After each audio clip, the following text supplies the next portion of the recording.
নিখাদ বিস্ময়ে আমি প্রায় ছেলেটাকে জিজ্ঞেস করতাম, তোমাকেও কেউ ভালো না বেশি পারে? সে হাসত।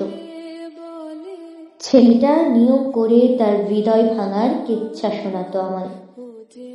কি নিপুণ হাতে জনৈক ভদ্র মহিলা তার প্রেমিক হৃদয়টাকে ভেঙে চুরমার করে দিয়েছে ইত্যাদি। আমি তার সব কথাই ভারী মনোযোগ দিয়ে শুনতাম। খুব ভালোবাসতাম তো, তাই বোধ হয়। তার পুরনো দুঃখ, নতুন ব্যর্থতা, সমসাময়িক দোটানা এবং হঠাৎ হঠাৎ মাথাচাড়া দিয়ে ওঠা পাগলামি, প্রতিটা কথায় আমায় বাধ্য করত নতুন করে তার প্রেমে পড়তে। তবুও সে ঘুরিয়ে ফিরিয়ে আমার একটি নারীর কথাই বলতো।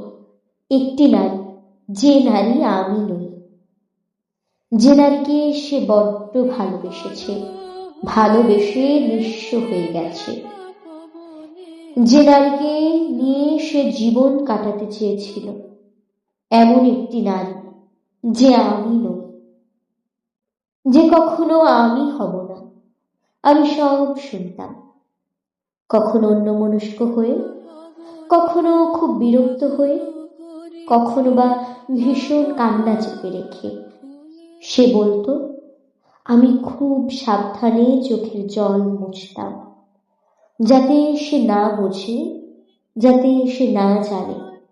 আর ভাবতাম, এমন পুরুষকে যে নারী ভালোবাসতে পারেনি, সে কি এই ধুলো ভরা মর্তের কেউ, নাকি দেবী?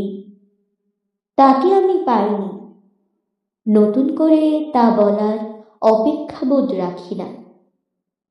তাকে আমি পাইনি তেমন করে, যেমন করে সে পায়নি সেই নারীটিকে। ইদানিং একটি চমৎকার পুরুষকে আমি তার গল্প খুব শোনাচ্ছি। কি করে সে আমায় ভালোবাসেনি, কি করে আমি তাকে ভালোবেসে নিঃস্ব হয়ে গেছি, কি করে তাকে একবার ছুঁয়ে দেখার আশায় আমি তপস্যা করে গেছি রাতের পর রাত।